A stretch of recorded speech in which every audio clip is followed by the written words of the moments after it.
Mesdames et messieurs, bienvenue dans cette édition d'information de 19h de Niatra TV. Le chef d'état-major général des armées était face à la presse pour répondre à toutes les questions se rapportant à sa mission opérationnelle, à celle de la défense de la patrie et aux perspectives des femmes. Les chasseurs du cercle de Nyono ont animé une conférence de presse pour apporter des éclaircissements sur l'exécution de civils dans la zone.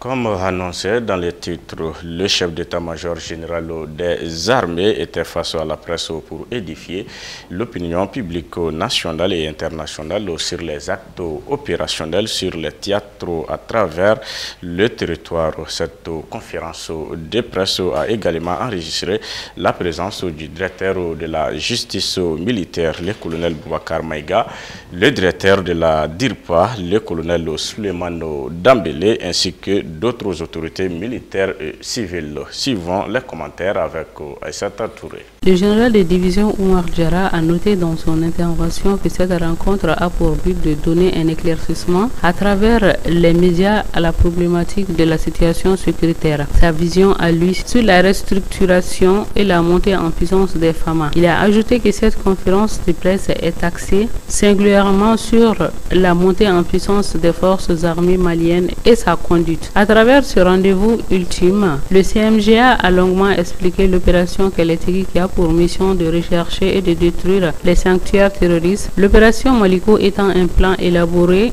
d'une approche globale de la gestion de la crise au Mali. Un plan militaire levier de l'État. Il s'agit de combiner, de sécuriser les aspects de développement et le projet de l'opération. Il croit qu'il aura pour mission de sécuriser les élections à venir, les exploits des FAMA sur les théâtres des opérations, la coopération avec les partenaires. Il a noté que ces opérations ont pour objet de répondre aux questions de la population sur le fait que les FAMA sont statiques. Grâce à ces opérations, les FAMA partent en offensive sans contrainte à la recherche et à la destruction des sanctuaires terroristes. Le chef d'état-major général des armées, le général de division Oumar Diarra, a saisi de l'occasion pour lancer un appel à la population afin de collaborer avec les FAMA pour la lutte contre le terrorisme. Le directeur de la justice militaire, le colonel Boubacar Diarra, a complété dans un cadre juridique les explications du CMGA sur les recrutements spéciaux au sein de l'armée malienne. Ce recrutement, a bien précisé le chef des armées, a pour objectif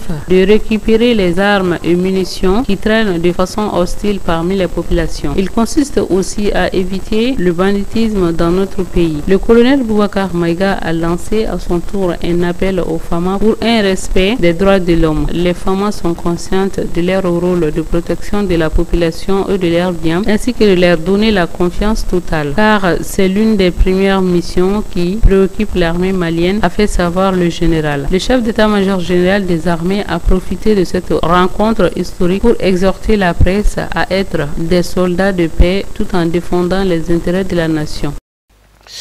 Depuis quelque temps, les chasseurs d'oiseaux du cercle de Nyono sont accusés d'assassinats ciblés et de dépossession des civils de leurs biens par les personnalités de la localité. C'est pour apporter des éclaircissements à ces allégations diffamatoires que les oiseaux du cercle de Nyono et des autres localités ont animé une conférence de presse à la maison des aînés de Bamako. Aïssata Maïga. Après une série de grèves suivies il y a quelques mois, les travailleurs pompistes des stations pétrolières Total, Shell, Oryx et Ola Energy prévoient d'observer une nouvelle grève de 3 jours les 6, 7 et 8 avril prochains. Ils dénoncent cette fois-ci la mauvaise foi de leurs employeurs d'appliquer effectivement le code de travail et la convention collective des entreprises pétrolières du Mali. Existant depuis 2015, le non-respect de ces textes réglementaires des conditions de travail dans les entreprises pétrolière au Mali avait conduit le syndicat national des banques, assurances, établissements financiers et commerce du Mali à faire tienne cette préoccupation des pompistes dès lors que les travailleurs des stations Total, Shell, Oryx et Ola Energy ont rejoint la grande famille syndicale Sinabef. Suspendu après un compromis des parties de s'impliquer pour faire respecter cette convention dans les meilleurs délais, la grève des stations reprend de plus belle après le constat manifeste de la mauvaise foi de certaines entreprises pétrolières. En effet, pendant que l'amélioration des conditions de vie et de travail des employés détermine le sens de notre combat, conformément à la convention collective de 2015, la station Total décide de ramener le salaire des pompistes à 60 000 francs alors que ces derniers étaient payés à 65 000 francs CFA. Donc une manifestation flagrante de la mauvaise foi de cette entreprise qui était pourtant citée comme étant en avance par rapport à beaucoup d'autres, a regretté le secrétaire général de la section commerce de Sinabef, Aboubakar Koulibaly. Le syndicaliste a en effet expliqué que les textes dont il réclame l'application et le respect indiquent qu'après 2 ans de service, les contractuels des sociétés de placement doivent avoir un contrat de travail mieux sécurisé avec la société employeur. Mais malheureusement, selon lui, beaucoup de travailleurs continuent d'être licenciés abusivement après plusieurs années de service sans aucun droit ni indemnité. Le tribunal de la commune Kato vient d'ordonner la main levée des comptes bancaires de 2 sociétés de téléphonie Move Africa, Malitel et Orange Mali suite à leur condamnation à payer 117 milliards de francs CFA à une association de consommateurs. Le tribunal accorde aussi un délai de grâce de 4 mois à ces opérateurs de téléphonie. Suivant Aïssata Touré.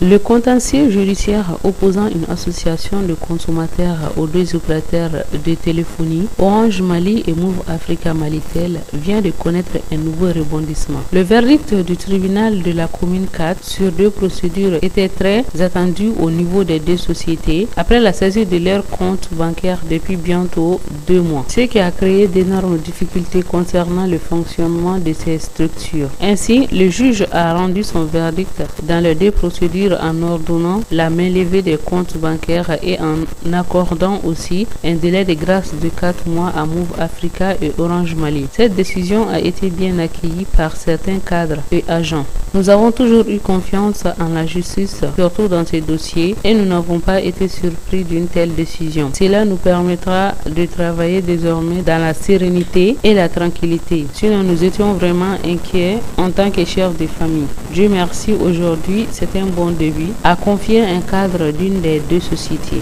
Effectivement, cette main levée des comptes constitue également une bouffée d'oxygène pour l'État malien puisqu'elle a permis à Move Africa de verser près de 10 milliards de francs CFA au trésor public. Il s'agit d'un montant de près de 8 milliards de nos francs aux impôts et 3 milliards de francs CFA à titre de redevance pour l'AMRTP. Après la main levée, la procédure sur l'annulation de la grosse au niveau de la Cour suprême suit son cours normal, selon une source proche du dossier.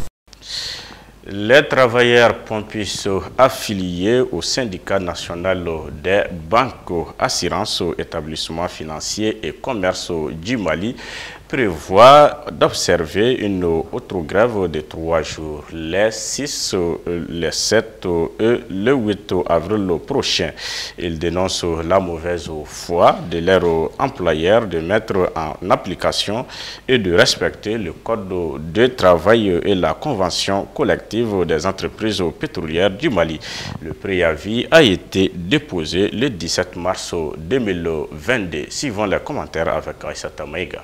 Après une série de grèves suivies il y a quelques mois, les travailleurs pompistes des stations pétrolières Total, Shell, Oryx et Ola Energy prévoient d'observer une nouvelle grève de 3 jours les 6, 7 et 8 avril prochains. Ils dénoncent cette fois-ci la mauvaise foi de leurs employeurs d'appliquer effectivement le code de travail et la convention collective des entreprises pétrolières du Mali. Existant depuis 2015, le non-respect de ces textes réglementaires des conditions de travail dans les entreprises pétrolière au Mali avait conduit le syndicat national des banques, assurances, établissements financiers et commerce du Mali à faire tienne cette préoccupation des pompistes dès lors que les travailleurs des stations Total, Shell, Oryx et Ola Energy ont rejoint la grande famille syndicale Sinabef.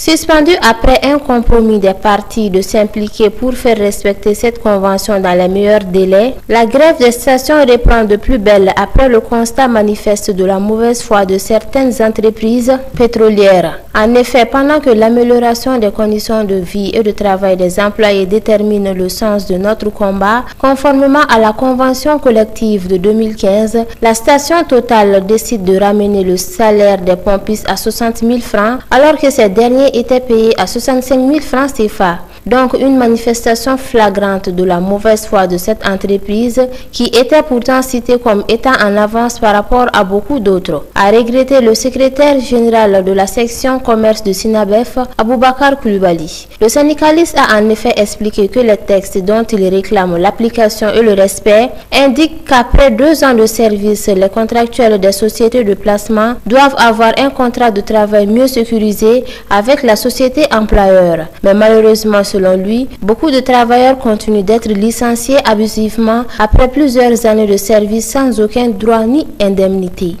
C'est la fin de cette édition. Merci à vous de l'avoir suivi. Bonne suite des programmes sur Niata TV.